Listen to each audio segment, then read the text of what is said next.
Ya, assalamualaikum warahmatullahi wabarakatuh. Waalaikumsalam. Ya Pak, mohon izin Pak, kami dari mahasiswa Universitas Banten sedang mengadakan tugas Pak, tugas wawancara mengenai tentang sebuah usaha, dan kebetulan kita bagiannya tentang kompensasi Pak. Perkenalkan dulu, nama saya Restio, panggilnya Tio, dengan Bapak Bapak Desta. Ya, ini teman-teman saya ada siapa Mas namanya? Rahmat Purba. Cendana Nabila. Asepudin. Mungkin biar mempersingkat waktu aja Pak ya, saya mau nanyain masalah tentang usaha yang Bapak sedang jalani gitu. Mungkin Bapak bisa ceritakan sedikit sejarah tentang berdirinya usaha Bapak ini, dan ini usaha jenisnya apa gitu. Silakan Pak.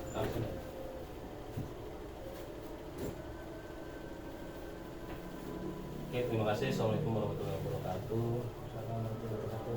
Saya panggil teman-teman aja kali ya. Boleh. Biar muda semua kan. Iya, benar. Iya. Jadi saya perkenalkan dulu, saya namanya Dede Sumron Amin, tapi panggilan Desta. Oh iya. Jadi bergerak di bidang di bidang internet service provider. Kita juga bergerak di bidang percetakan, di event organizer sama wedding organizer.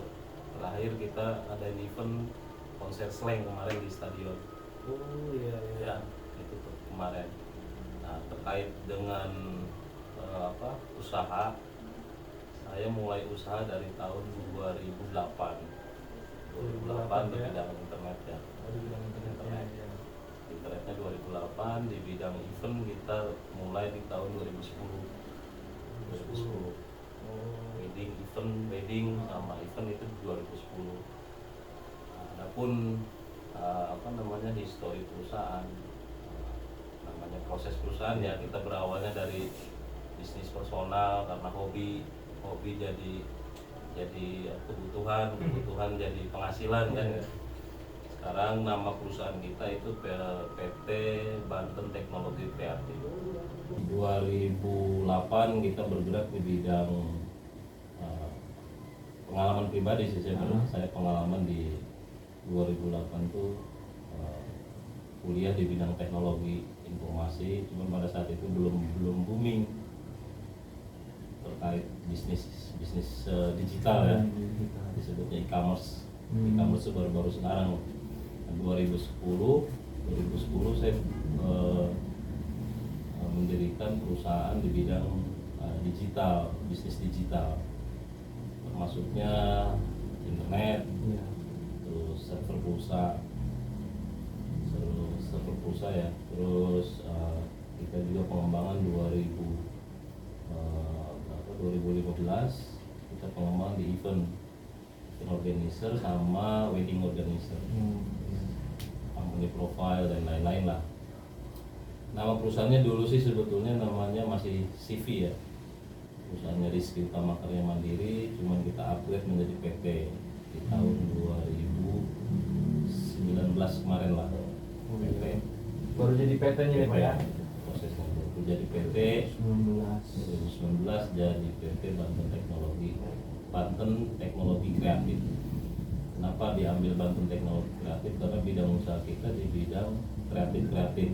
Oh iya. Ya, Industri kreatif ya. Industrinya industri kreatif. Kita bikin konten kreator, desainnya banyak, ada desain profile, desain 3G untuk event, desain macam-macam, desain flyer, produk, itu bergeraknya di bidang itu. Cuma yang itu di globalin menjadi PT Banten Teknologi Kreatif. Jadi tahun berapa tahun ya kesini? 2023 sekitar 4 lah. 4 tahun ya. Kurang lebih 4 tahun Jadi jadi proses perusahaan sih dari tahun 2008. Ya. Historinya lah, histori perusahaannya 2008 sampai sekarang 2023 ya. Berapa tahun itu? Berapa ya? Sekitar 16 13 tahun ya. 12. Iya. 15 15 tahun. tahun, 16 tahunan. Lumayan. Sekitar itu. Lumayan. Hebat juga. Jadi dari bujangan sama dari bujangan, dari mahasiswa, Oh iya. proses usaha. Makanya mudah-mudahan teman-teman sekarang nih yang jadi mahasiswa jangan mengharapkan pekerjaan, tapi Iya. membuka lapangan pekerjaan. Betul. Itu Benar. misi saya dulu. Iya. Benar. Dan perusahaan kita juga membuka dari histori perjalanan 2008 sampai 2003 kita membuka peluang usaha buat teman-teman siapapun itu, buat mahasiswa, buat petani, buat siapapun itu kita membuka lapangan usaha, bukan pekerjaan. Oh, Jadi kita usaha. kita membuka kalau di istilah minimarket itu franchise, tapi Iya. kalau kita disebutnya mitra. Jadi kita membuka kemitraan. Jadi siapapun itu, latar belakang apapun itu kita membuka untuk menjadi mitra. Jadi bisa membangun usahanya masing-masing dengan support system yang kita udah siapkan, Oh gitu. manajemen yang kita siapkan, sama manajemen juga. Lanjut, ada Lanjut pertanyaan? ya. Siap. Ya Pak, itu apa namanya? Jenis produksi layanan yang diberikan bagaimana? Produk, Ya, produk. Produk kita macam-macam yang tadi saya bilang. Kita ada produk ada ya produk digitalnya jadi internet, di pulsa, ya kan, PPOB. PPOB itu apa? PPOB itu pelayanan pembayaran. Ya, Pembayaran. pelayanan pembayaran. Jadi dari internet, dari pulsa, PPOB pembayaran apapun itu, listrik, Listrik. PDAM, pajak.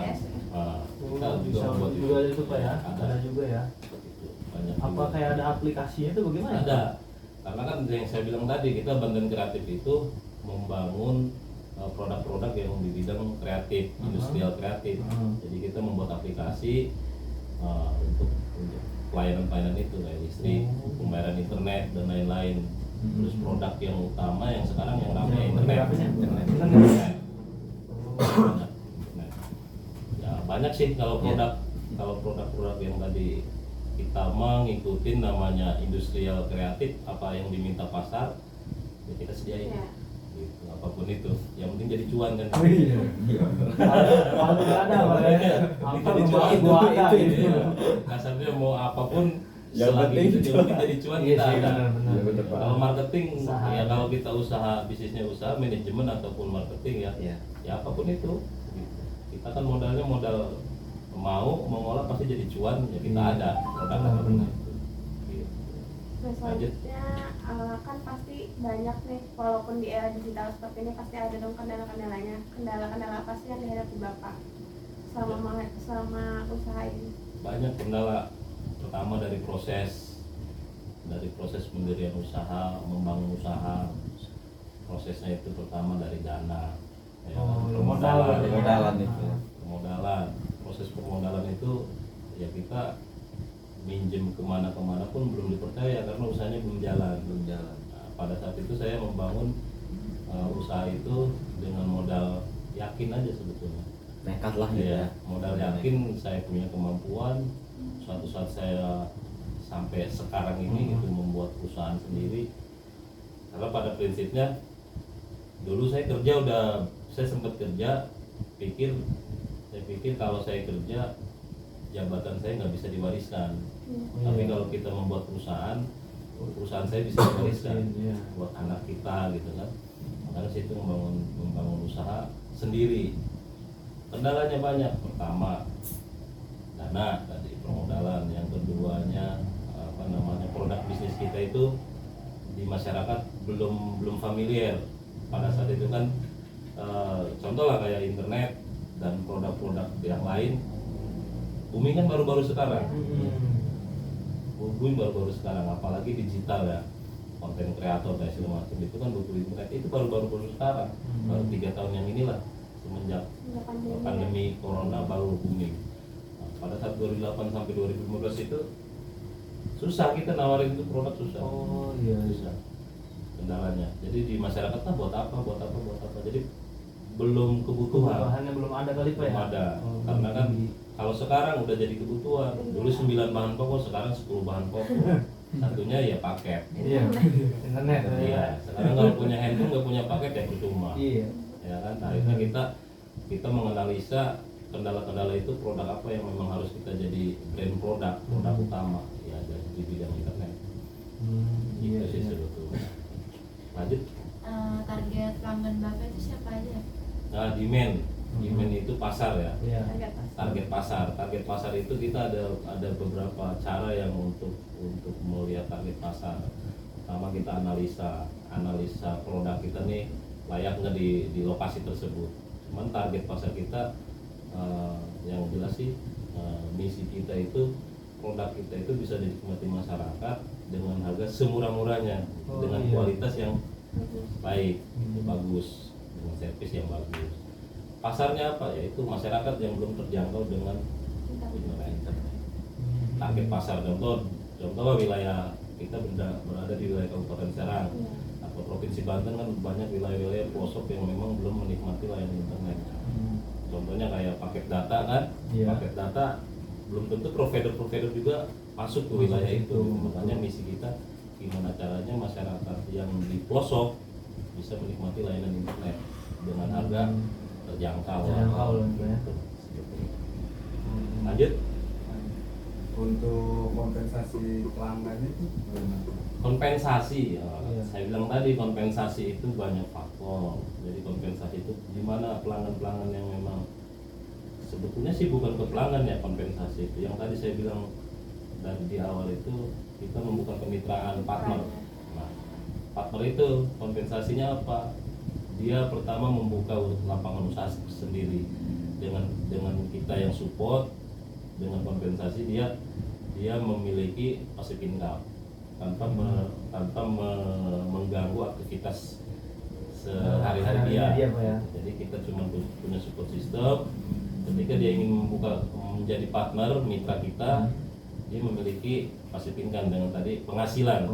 Kompensasi dari kita itu ketika dia bantu menjual produk kita kasih kompensasi penghasilan yang sesuai dengan mitra kita kerjakan. Jadi hasilnya kita ada perhitungan persentasinya gitu. Macam-macam lah. Jadi terbuka buat siapapun itu, bagi teman-teman yang sekarang masih sekolah mahasiswa gitu kan, apapun itu bisa. Saya mau membuka lapangan usaha untuk sendiri, bisa melalui perusahaan kita, bisa kita support. Ada lagi? Ada. Jadi terakhir nih Pak, gimana sih agar usaha ini kan banyak nih sekarang pesaing-pesaing di bidang internet, bertahannya tuh gimana? Oke, kalau benar pertanyaan itu benar. Jadi kalau kita itu tidak memprioritaskan kuantiti ya, kita memprioritaskan kualitas. Jadi untuk mempertahankan klien itu dari kualitas itu banyak, dari sistemnya, kemudahannya ya, pelayanannya, yang jelas sih yang jelas sih harganya harus kompetitif dengan kompetitor yang lain gitu, dan yang jelas sih itu. Jadi pertama dari kualitas, terus servisnya, sama harga, itu yang memang harus kita pertahankan. Jadi untuk klien-klien itu bisa bertahan ke kita, dan kita juga bisa bersaing dengan kompetitor yang memang produknya sama gitu. Jadi intinya mah kualitas ya kan, kualitasnya, servisnya, pelayanannya, sama harga produk. Ada lagi? Paling pesan-pesannya nih Pak, terakhir nih, gimana nih kita sebagai anak muda biar tertarik nih bangun usaha, biar kita juga nggak selalu ngarepin pengen jadi pegawai gitu ya. Intinya buka usaha sendiri lah gitu Pak gitu. Nah, itu yang saya mau sebetulnya pertanyaan itu. Jadi pengalaman saya pribadi, saya dari mahasiswa dulu saya kerja merasakan mahasiswa juga. Yang saya pikirkan gimana caranya saya nggak kerja dengan orang lain, karena saya jiwanya nggak pernah diatur, nggak mau diatur. Nah berarti kan mau nggak mau kita membuka lapangan usaha sendiri kan, pribadi. Yang pertama bunyinya apa? Pola pikir atau paradigma. Ya mungkin anak mahasiswa tahu lah ya. kalau saya ngomongnya ke yang lain ngomong paradigma mungkin awam. Paradigma itu apa kan? Itu benar. Ya, intinya pola pikir. Jadi pada saat sekarang nih teman-teman pola pikirnya harus dirubah mindsetnya. Jadi jangan sampai masuk ke pola pikir yang memang rutinitas. Contoh karyawan melamar kerja, dapat gaji tanggal sekian, masuk jadi pasukan 84, masuk jam 8 pulang jam 4. Iya. Gitu ya nggak? Iya, benar Benar kan? Iya. Nah, itu jadi intinya pertama pola pikir. Kalau modal nomor sekian, pola pikir sama membaca peluang usaha. Saya maksudnya membaca peluang usaha itu kalau kita membuka usaha harus berpikirnya jangka, bukan dari jangka pendeknya ya. Kita ngitung dari 5 tahun ke depan, 10 tahun ke depan, 15 tahun sampai 20 tahun ke depan. Makanya saya berdirikan perusahaan ini sekitar 15 tahun. Berarti kan saya mikirnya udah 20 tahun ke depan. Iya. Gitu. Panjang tuh Pak ya. Panjang 20 tahun ke depan. Jadi mindset kita tuh harus dirubah dulu. Jadi mahasiswa saya harus kumlong nih nilai-nilainya, nanti ngelamar ke sini bohong. Karena apa? Sekarang itu ya maaf, pinter itu nggak jadi jaminan. Yang saya alamin gitu kan. Kalau kita nggak punya koneksi, ya tetap susah. Iya. Benar, serius itu apa adanya ya. Tapi kalau sekarang udah zamannya digital, era digital yang disebut sekarang tuh zaman apa namanya? Zaman Z itu apa ya? Generasi Z ya. Generasi Z ya. Nah, generasi Z itu benar. Maksudnya apa? Nanti next ke depan. Saya udah pernah memprediksi tahun sebelum corona tuh 4 tahun kemarin. Saya bilang, saya ngajak teman-teman, ayo kita bisnis di digital produk nih. Harus produk digital karena apa? 5 tahun ke depan orang pada malas beli martabak juga di rumah, Iya. beli baju di rumah. Saya udah ngomong tuh, teman-teman apa pun pasti di Prediksi tuh, rumah. ya? Itu udah prediksi. Bohong. Tapi kenyataan sekarang. Iya, terbukti. Bukti TikTok Shop, ya kan, Iya. Shopee. Yang penting ada duitnya kan, Iya. datang Iya. semua kan gitu. Nah, Iya. dia tadi datang. Yang penting ada saldo. Nah, akhirnya saya mikir, oh berarti saya harus menjual produk yang memang dikonsumsi orang banyak. Apa? Internet. Nah sekarang kalau umpamanya teman-teman nih bisa bisnis tapi hanya konsumtifnya sedikit orang, yang tadi pasarnya kan, demandnya apa? Nah, sekarang kalau umpamanya semua produk nih kayak kita mau belanja pasti pakai kuota. Kalau di online shop ya pasti pakai kuota. Selain saldo kan, saldo ada tapi nggak ada kuota sama aja. Betul. Nah berarti saya menganalisa suatu produk yang mau kita jual itu prediksinya 5 sampai 20 tahun ke depan. Nah, teman-teman sekarang lulus berapa tahun ini, semester berapa nih? 3. Lulus berarti berapa tahun? 2 tahun atau 3 tahun yang lalu? 3 tahun ya. 3 tahun yang akan datang, 3 tahun. Dari mulai sekarang apa produk apa yang mau kita jual gitu, atau mau bisnis apa yang mau kita jual gitu. Ilmunya udah banyak sekarang. Ilmunya udah banyak. Kalau modal mah nomor sekian kalau menurut saya. Modal mah pengalaman saya. Jadi kita pelajari dulu produknya, analisa dulu, nanti ke depan ketika kita lulus, bahkan jangan nunggu dulu, sekarang juga bisa dilaksanakan. Jadi apa? Konten kreatif dari manajemen loh. Contoh gini lah manajemen. Saya sebetulnya butuh orang-orang manajemen tuh sekarang semua pekerjaan itu by remote. Ya, by remote itu bisa di rumah. Sama sekarang yang saya lakukan itu ada beberapa perusahaan di luar Singapura, Australia, Jerman itu saya remote. Jadi di luar bisnis ini yang kita kolaborasi, saya pribadi saya mengerjakan pekerjaan yang memang di luar pekerjaan yang sekarang ini itu by remote. Nah teman-teman itu bisa untuk langkah awal mencari cuan gitu. Ya intinya malah kalau membangun usaha itu pola pikir dirubah, pola pikir mindsetnya itu jangan mindset karyawan. Kalau dari sekarang mindsetnya udah dirubah, pasti habis lulus juga udah males lah kerja, dengan kecil tapi punya sendiri. Makanya kenapa kalau kita jadi pengusaha itu nggak ada yang ngatur. Kita yang ngatur Pak ya. Jadi kita freedom waktu, freedom uang. Jadi prinsipnya kalau pola pikirnya udah dirubah, bukan kita nyari uang, gimana caranya uang nyari kita. Itu yang saya lakukan sekarang. Wah, ini termasuknya ini ya, bapak ini yang selalu ngasih uang ke saya. Partner berarti. Partner. Jadi ya sudah ada ininya testimoninya. Gitu saya nemu beliau di jalan, udah saya ambil aja gitu kan. Jalan ke produk ya gitu kan. Ya alhamdulillah, beliau ini sebulan mah 2 juta pemegang gitu.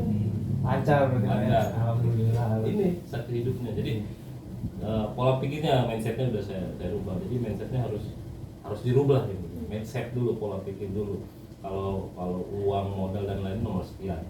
Kalau udah pola pikirnya dirubah, itu sih pesannya buat teman-teman. Oh iya. Apa lagi? Boleh promosi dulu Pak, Hah? ininya internetnya, usahanya, siapa tahu ya. ada yang tertarik. Siapa tahu bener. Ini kan berarti jangkauannya nggak cuma Banten aja kan Pak ya? Oh Banten, seluruh ya? Banten ya. Iya. Bisa dilayani seluruh Banten gitu Pak ya. Oh.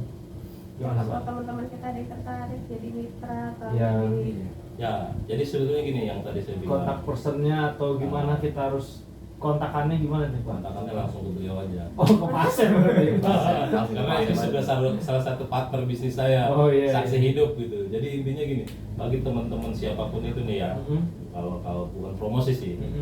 Jadi satu ajakan ataupun peluang bagi teman-teman siapapun itu, mahasiswa, latar belakangnya apapun itu, bagi dia yang punya keinginan membuka usaha, silakan hubungin kita terbuka buat siapapun itu, nanti kita kasih solusi. Karena kalau saya pribadi dan perusahaan kita itu misinya bagi orang yang mau membuka usaha, kendala dengan modal dan lain-lain, kita kasih solusinya gitu. Jadi jangan sampai ada keinginan untuk membuka usaha tapi modal dari mana. Iya. Nah, jadi kalau datang ke kita kasih solusinya. Nih solusinya seperti ini. Langkah-langkahnya kita kasih solusinya. Pas kita ajarin, kan kebanyakan orang, saya mau buka usaha modalnya dari mana, Iya. minta kemana. Pasti gitu. modal duluan Modal ya dulu dulu ya. ya. yang dipikirin. Pasti modal Iya, duluan. modal. Nah, kalau ke saya bukan modal dulu. Gitu. Niat, Jadi, ya. niatnya dulu. Niatnya konsisten sama pola pikirnya. Kalau udah pola pikirnya udah dirubah, baru kita kasih solusi ini, solusinya seperti ini, tahapannya seperti ini. Dan kita bimbing, kita kasih arahannya sampai dia sukses. Saksi hidupnya ya ini saya bilang. Saksi hidupnya saya testimoni. Gitu. Berapa sih betul ya? Beliau ini nih, pasif income dia sebulan minimal ya, gampang 2 juta mau pasti dapat. Alhamdulillah ya. Paling itu Pak. Ada lagi nggak teman-teman? Lagi udah Cukup ya. Kalau mau jadi mitra gimana gitu? Iya. Langsung. Nanti langsung tanya Pak Ngobrol ke Pak Asep berarti ya. Gak usah tanya pasif, ada orangnya langsung. Ada beliau. Iya. Ya sekali lagi terima kasih nih Pak ya. Terima kasih Bapak udah mau menyambut kami dan mau ditanya-tanya sedikit nih mengenai usaha. Udah sharing ilmu juga, mau ngasih pesan-pesan kepada kami sebagai mahasiswa generasi yang masih kedepannya masih mungkin berpikir lagi kan. Ya mudah-mudahan sekali lagi doanya juga buat usaha Bapak yang makin Amin. berkembang, makin sukses, nggak cuma di Banten, mungkin ke daerah-daerah lain ya kan. Mendunia. Amin ya kan. Ya juga kita nggak bisa ngasih apa-apa nih ke Bapak nih, cuma bisa ngasih doa aja nih. Sekali lagi terima kasih. Ya terakhir assalamualaikum. Wabillahi taufiq wal hidayah. Wassalamualaikum warahmatullahi wabarakatuh. Waalaikumsalam. Terima kasih banyak ya Pak. Siap. Maaf yang merepotin.